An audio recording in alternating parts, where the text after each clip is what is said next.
আওয়ামী লীগের কার্যক্রম নিষিদ্ধ রেখেই জাতীয় সংসদে পাশ হল অন্তর্বর্তী সরকারের জারি সন্ত্রাস বিরোধী আইনের অধ্যাদেশ। বুধবার জাতীয় সংসদের অধিবেশনে সর্বসম্মতিক্রমে অধ্যাদেশটি পাশ করা হয়। এছাড়া পাশ হয়েছে জুলাই যোদ্ধাদের সুরক্ষা ও দায়মুক্তি দিয়ে জুলাই গণঅভ্যুত্থান আইন। এদিন সংশোধিত পরিত্যক্ত বাড়ি সম্পূরক বিল সহ পাশ হয়েছে আরও 9টি অধ্যাদেশ। এর মাধ্যমে 133টির মধ্যে বিলের মধ্যে পাশ হল 50টি। সর্দার রাজীবের রিপোর্টে থাকছে বিস্তারিত। আজ কার্যপ্রণালী বিধির ৮ ঘন্টা বিলম্বে বুধবার বেলা 11টায় শুরু হয় জাতীয় সংসদের অধিবেশন। শুরুতে সংসদ সদস্যরা জনগুরুত্বপূর্ণ বিষয়ে সংশ্লিষ্ট মন্ত্রণালয়ের দৃষ্টি আকর্ষণ করেন। মোহাম্মদ আব্দুল আজিজ নাটোর 4, ব্রাহ্মণবাড়িয়া 2 আসনের সংসদ সদস্যের আহ্বানে হামের প্রকৃত চিত্র তুলে ধরেন স্বাস্থ্যমন্ত্রী সর্দার মোহাম্মদ সাখাওয়াত হোসেন। জানান 14 দিন এগিয়ে 20 এপ্রিল থেকে শুরু হবে হামের টিকাদান কার্যক্রম।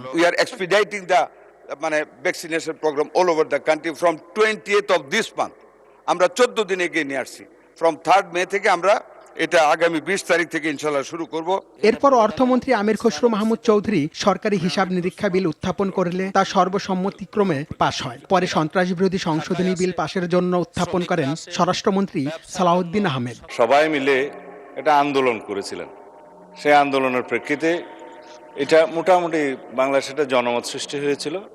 সেই প্রেক্ষিতে তাদের কার্যক্রম নিষিদ্ধ করা হয়েছে সন্ত্রাস বিরোধী আইনে, এবং অ্যাকর্ডিংলি সেটা নির্বাচন কমিশনে তাদের রেজিস্ট্রেশনটাও সাসপেন্ডেড হয়ে আছে।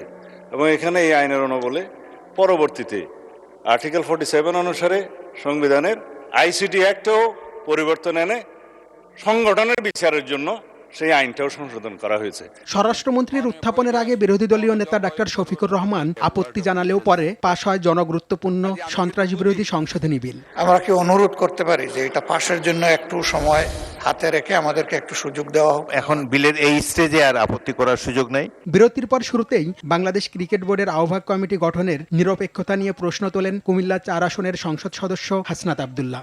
এখন আর বাংলাদেশ ক্রিকেট বোর্ড এটা নাই, এটা হয়ে গেছে বাপের দোয়া ক্রিকেট বোর্ডে পরিণত হয়েছে।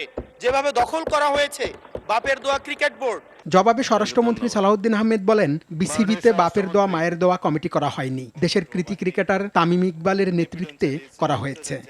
বাংলাদেশ ক্রিকেট কন্ট্রোল বোর্ডের ইন্টারিম গভর্নমেন্টের সময় তৎকালীন ক্রীড়া উপদেষ্টা ক্ষমতার প্রয়োগ করে সারা বাংলাদেশের জেলা কমিটিগুলোকে প্রভাবিত করেছিল। এ সময় অন্তর্বর্তী সরকারের সময় তৎকালীন ক্রীড়া উপদেষ্টা গায়ের জোরে সারা দেশের জেলা কমিটিগুলোকে প্রভাবিত করেছিল বলেও মন্তব্য করেন সালাউদ্দিন আহমেদ। সর্দার রাজীব আর টিভি, ঢাকা।